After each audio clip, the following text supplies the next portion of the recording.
Hello and welcome back to our VLANDIA night. I'm actually here trying to help out this guy because he's probably going to get himself killed. Well, not probably, almost certainly. He only has 13 troops remaining, and we're going to be going in against his former allies. As you can no doubt tell, this is actually a Khuzait defector that joined us, and we are, of course, up against the Khuzait. Oh dear. Yes, I'm not a big fan of fighting the Khuzait at the best of times because, as I've said before, the Horse Archer unit in general, and most factions have pretty good Horse Archers. I mean, some of them don't, obviously, but the Azurai come to mind. Specifically, the Sturgians even do have some mounted skirmishers as well, which can be quite dangerous in the right situation. And otherwise, there's something going on at the newly claimed castle that I took in the previous episode. There is a very large army of about 630 units going over there, and I'm thinking to myself, okay, I'm going to rush back there as soon as I possibly can, try to do some damage to the army itself, and hopefully maybe even achieve victory. Bear in mind that I have very few allied vassals in the area. Oh, I'm getting shot from the side. That's not very nice. That is not very nice at all. Okay, come on, cavalry. Come on, cavalry. Come over here. I'm going to need you to come and help me a little bit. Just a little, thank you. But yeah, these guys are kind of annoying. You know, the Horse Archers are so incredibly effective that they are very annoying to fight against. I mean, generally, that is how it's going to be. If you have an opponent that is really good, it's just going to be either a wondrous display of skill, or it is going to be tedious, you know? So it's one or the other, really. It depends on your mindset, of course. But because this is indeed AI-controlled units, I'm kind of feeling a bit more on the annoyed side. Because if it was a person, you know, if it was a real person, then I'd be like, oh, okay, he's really good. Yeah, okay, I got that. Nice, you know? that's good to know, kind of. But in general, because it is an AI, I'm like, shaking my fist at the guy and being like, oh, what are you doing? Get out of there. You know, that's not what I'm not appreciating that one bit. But we're actually doing some pretty good damage with my polearm right now. I'm pretty surprised about that, to be honest. Anyway, there you go. We did achieve a nice victory here, and we also saved Kinteg. Now, we're going to be getting a really nice amount of relation from this. If this was Warband, we'd probably gain, oh, I don't even know, probably 20 or so relation, maybe 15, 20, something like that. And I'm hopeful that we will gain relatively similar amounts here. 55 influence. Oh yeah, you can best bet that I am still saving up that influence for as much as I possibly can. Oh yeah, nice. Look at that. 27. And we've improved our relation with the clan by 27. So they now have 27 in positive relation with us, which is great. I'm also going to be letting every single person go whenever I can, because, oh, I think that guy can actually join us, by the way. I think Ilatar can actually join us. I think he is the leader of his own clan, so it would make sense for us to try and speak to him when he gets back on his feet. As you can quite clearly tell, however, I do not have any space for any prisoners, so I'm actually just going to be getting rid of a couple while I have the opportunity to do so, because I would like to be able to speed as soon as possible back to my newly conquered fief. Oh yeah, I can get rid of these guys. There's 53 of those, and there we go. Okay, so that's pretty much what I wanted to do.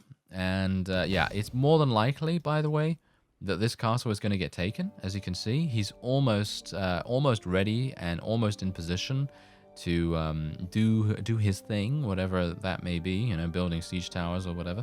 And hopefully he doesn't have a good engineering skill. If he doesn't have a good engineering skill, then we should have a pretty decent time. But if he does, well, then we'll just have to take it back relatively simply. Anyway, while mounted, your one-handed weapon damage is increased by 5%. Does that actually apply to polearms as well? Because technically, if you hold a polearm in one hand, does it count as a one-handed weapon, or does it only count as a polearm? That's the thing, you know. Not entirely sure about that, to be honest. Otherwise, shield bearer, reduce the effect of wielding a shield on your combat movement speed. Personally, I think that is really, really good. You also have cavalry troops in the formation you are leading increase their melee damage by 5%. Personally, I like shield bearer much more, especially for sieges and things, because mostly I'm going to be using a shield and I'm going to be on foot in sieges, and being able to have that extra movement speed and increasing the infantry troops as well is going to be quite important. Now, I think someone actually mentioned something about how the cunning skill tree doesn't actually work. Well, that's the thing. If you check out the description, you'll see my mod list, and you can see that I have community patch installed, and that basically fixes a whole bunch of different traits. I don't even know the extent of how many they actually fix, but as far as I'm aware, they do fix the tactics and scouting trees at least. And so, yeah, so there's that. You don't have to worry about that. Anyway, we're going to be heading down here as soon as possible. Wow, there's actually a lot of units right there. Hopefully we're going to be able to get there in time. I do have a lot of people that are injured, which is going to be a bit problematic. Let's have a look and see who this needs to go to. Apparently Fenton of the Brotherhood it is going to be going to. I now have 2,038 influence. That should technically be enough for us to disavow that one policy, but I'm still kind of in two minds about it. Okay, I'm just gonna let the game run at normal speed. Oh, they took it instantly. Right. Well, that's not very nice. that is not very nice of it. No, thank you. I'm not entirely sure why it was taken instantly. I guess he just went in and auto-resolved or something like that, because usually it would show the troops getting eliminated one by one by one. But maybe because there were so few defenders in there, it basically just skipped ahead to the inevitable conclusion of the siege. Because I was hopeful that I could react to it and maybe squeeze out a little bit of HP percentage for my health. Because obviously, well, we're going to have some difficulties anyway as it is, and it would be good to try and maximize our survivability as much as we possibly can. All right, so I'm going to have to be a bit careful here. We're going to have to get my cavalry to intercept the enemy's cavalry as best as we can. Let's see if we can get them over here. Oh, gotta be careful. Gotta be careful. These guys are mostly Sturgians, I believe. So let me actually just tell these guys to charge in, and we'll see what we can do.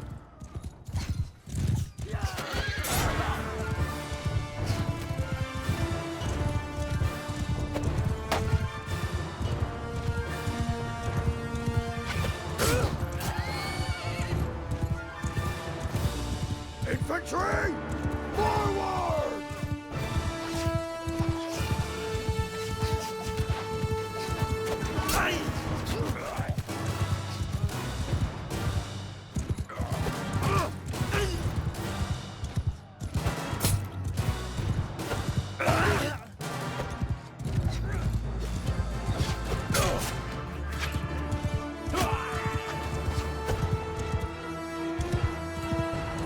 Infantry! Move!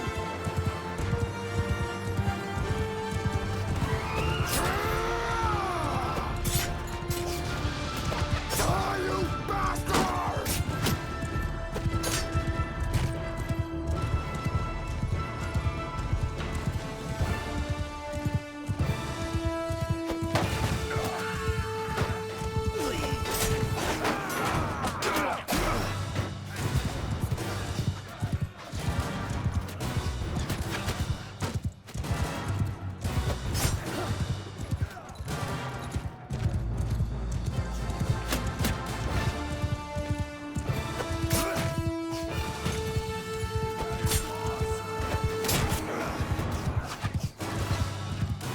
Infantry! Forward! Infantry, move!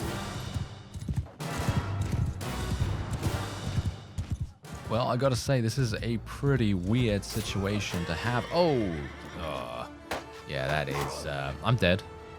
There's nothing I can do about this. I kind of wanted to live until the end, because my strategy is actually working really, really nicely. But as you can no doubt tell, there's just way too many people here, and they do the classic thing that the AI tends to do, and that is, of course, they generally tend to gang up on the player pretty considerably. So yeah, as you can see, boom. Doesn't really matter though, because we have achieved a victory here. I'm pretty sure. I mean, question mark? There's a bit of a question mark on it, but thankfully, it seems like the auto delegation is actually doing a pretty decent job and has given me the little remainder of the victory right there. So we're going to be taking Battanian Fian Champion and VLANDIA Sharpshooter or Palatine Guard. I think Palatine Guard might be quite fun, or Fian as well. Fian are pretty cool.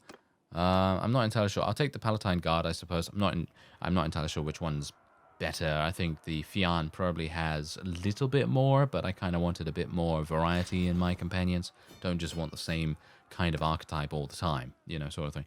Anyway, there it was. Very nice victory for us. We were outnumbered pretty considerably, and I decided to be a little bit quieter in that particular fight so you can hear the battle sounds and the swords and the spears clattering against each other and the horses' hooves and so on and so forth. So, you know, maybe that was nice. Maybe it wasn't. I don't know. It really depends, because usually I prattle on and on all the time, and maybe it gets a little bit tiresome for you. Who knows? But anyway, there you go. That is a wonderful victory for us, and we are going to let pretty much everyone go, I think, but we are going to be attempting to speak to most of these. Anytime we can see a clan leader or something like that, we'll see if we can maybe speak to them and get them to join us. Because look at this, I've got massive relation with this guy. Look at that, 51 relation with him. We should have a pretty easy time of persuading him potentially as well. All right, so because I lost a whole bunch of units, I will not have enough. I will not have enough capacity for more prisoners, so it basically makes no sense whatsoever for me to take any. And my capacity is also exceeded, which is not very nice. So I'm just going to go over to my party screen here, just recruit as many as I can get my hands on. And there we go. That's pretty much all I can do. Are there any other people? Anyone else? Nope. Nope, that is fine. All right, so there's literally 0 in the garrison here because the army was stopped before I could actually go in. So there's 0. There is literally 0 in here, and all we have to do is complete our siege camp, and that's it. Now, I'm not entirely sure why I have to complete the siege camp. I feel like this needs a little bit of tweaking. I feel like I shouldn't have to wait because there's 0 people in there. Like, I could literally walk in completely naked, basically, and say, this is my castle. You cannot do anything to stop me from claiming it, and so on. But obviously, gameplay at the moment is not as modular as it could be when the game fully releases. Okay, so we're going to be capturing this again, and I will be claiming it for myself, because then I want to give it to someone. I'm actually going to give it to Gunrick. Yeah, these guys, because they actually have 1 relation with me at the moment, so I'm actually going to give it to them. This is actually a rather amusing way of generating relation with people. I don't know whether you've noticed that yourself, but basically what you could do is you could allow a particular fief to get taken again and again and again, and you could just take it back very, very quickly every single time. And then every single time you take it, you could then award it to a different clan. So you're theoretically gaining 13 relation or so, you know, something along those lines with that one clan, and you're losing 2 with everyone else. And obviously, if everyone else has a massive amount of relation, which they obviously do, as you can quite clearly tell, they have easily over 30, most of them, but some of them, of course, don't. And the ones that don't, well, then you can give them that fief again and again, and then eventually they'll have a pretty significant amount of relation with you. So there is technically something you can do to increase their relation without having to be super, shall we say, super strict about what you give and what you don't give and so on and so forth. So it's kind of interesting to me. Okay, so what we're going to do is I was actually wanting to look for my new companions. Is this one? Yeah, this is one. Okay, so we're actually just going to lock his ability to get on a mount. And I'm going to look for the other guys as well, because the other guy is also a bowman. And usually I want bowmen to not be on horses, because they usually do not have the best riding skill unless they are a Khuzait unit, and I don't really have any Khuzait units at the moment, so that really makes a huge difference. Everyone else can, of course, go on a horse, because if they're a melee unit, then I'm perfectly happy with that, but it might very well be that their bow is unavailable to be used on horseback, so, you know, obviously it's a good idea to kind of keep that the way it is. And it seems like everyone is good, I think. Yeah, everyone seems pretty good.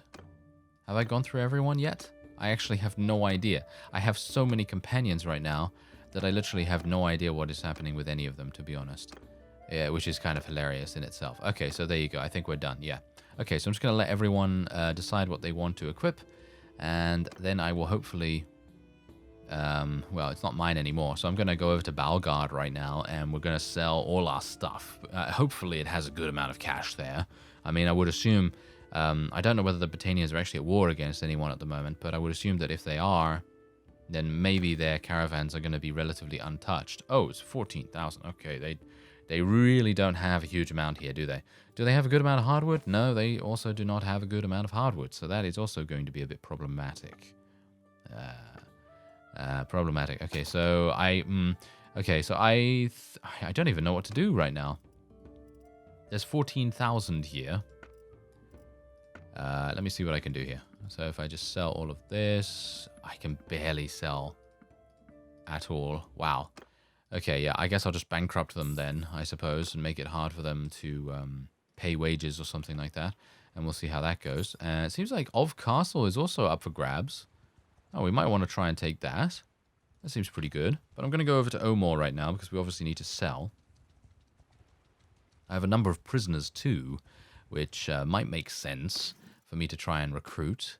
I mean, I'm only getting 4 of them, so I'm actually not sure if I have mostly tier 5 units in my prisoners' hold, because if that is indeed the case, then I should probably sell them. Yeah, I do have quite a few, actually. I do have quite a few pretty high tier units. You can, by the way, get a mod that will allow you to recruit any tier of prisoner that you want, which I would highly recommend if you're into the freedom of sandbox games. I personally, I'm not entirely sure why there is a limit on that, but you know, there's a mod to fix it. So if you want to, then you can of course do that. Otherwise, I did check for hardwood, as you could no doubt see, and unfortunately, there is nothing for us here. Yes, there is nothing for us here. So I will just be selling all of my armor as much as I possibly can. I've looted so much armor that I can literally bankrupt. I don't know, probably like. What, 3, 4, maybe even 5 towns with the amount of loot that I have here, which is pretty crazy.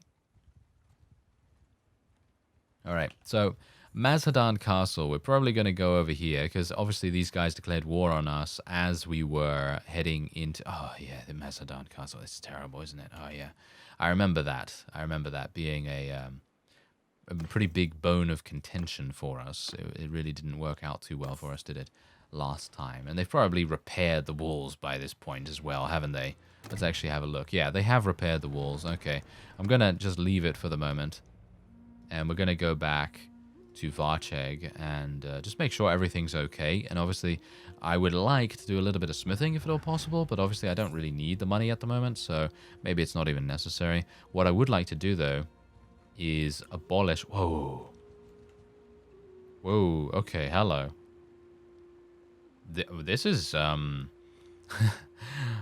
that's kind of interesting. I'm not entirely sure why they are converging 2 massive armies in the same area. They could be attempting to take Cranarog Castle. Is he actually heading there? I can't tell from this range, unfortunately. My spotting skill is good, but it is not that good. Oh, you want to declare war against Britannia? Oh, why? Okay. Yeah. Sure.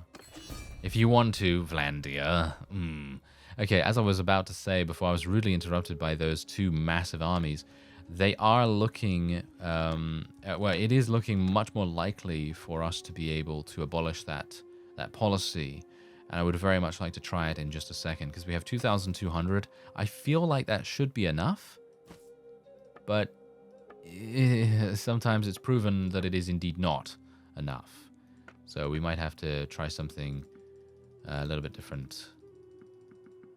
But yeah, I'm just going to try and get about 20k here. I'm going to leave them with a little bit of money here and there as well. And let's go and...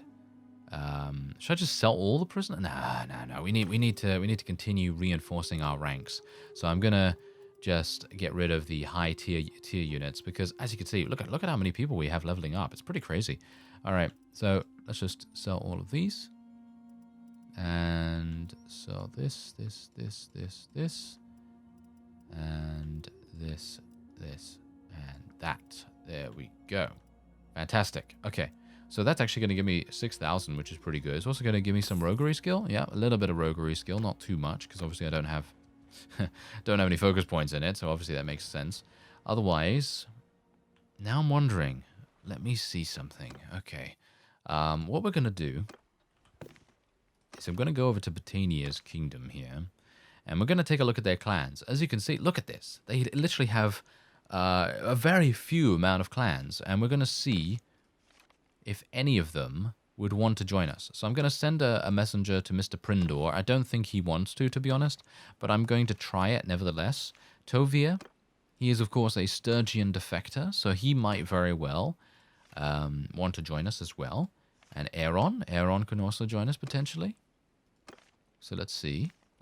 Urgion. Ooh, I think Urgion might join us, but he is a tier 6 clan leader, so it might very well be that he won't. There might be some steadfast loyalists among them, and in which case, well, I'm probably going to be declined almost instantly every single time. So we'll see what happens with this guy. Hello there. Yep, okay, so he's in an army. Okay, good to know. Actually, should I just make peace with them? I might be able to just make peace with them. Huh.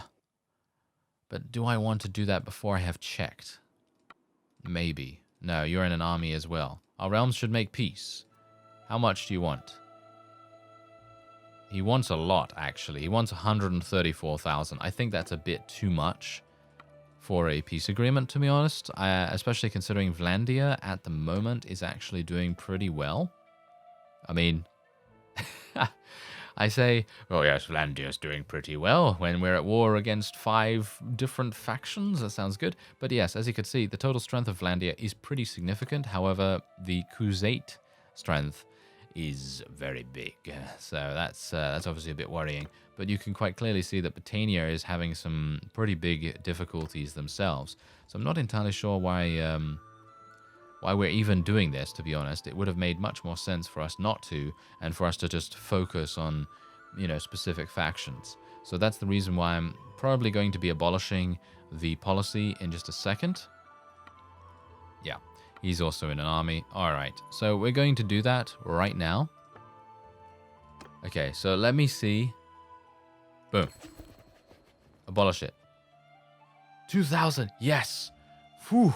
Okay, that is really nice. Okay, that is perfect. Okay, so that's obviously going to reduce the relation with Aldrich, which is going to be pretty bad, because if he does decide to defect to someone else, he is the owner of Praven, as well as a Drapand Castle. Obviously, the castle is not that much of a big deal, but Praven certainly is, because it is pretty much a central point for VLANDIA, and losing that is kind of bad.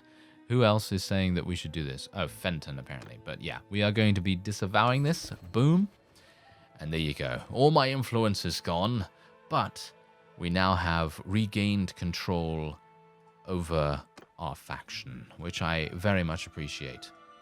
So, yeah, but it is highly likely that most of these people, yeah, as you can quite clearly tell, they are in armies, and they are not wanting to listen to me at all, which is actually kind of sad in my opinion. I feel like, oh, he might. Oh, we got it. We got something here. We got something. Okay, let's have a look. Let's have a look. He might very well join us. Unfortunately, I didn't get a critical success on the first. Oh, I got a critical success on the third one. That's very strange. Usually that doesn't happen. Okay, so yeah, unfortunately, he's going to need money. Yeah, no way. If I give him all my items, as you can quite clearly tell, I don't even have enough. If I gave him everything I own, that is not enough. So that's kind of strange. Anyway, 749 in Utherlheim Castle right there, which is just way too much. But they only have militia, pretty much, don't they? They only have militia, so it might make sense for me to go in there and try and take it. But maybe that's going to be a bit too risky.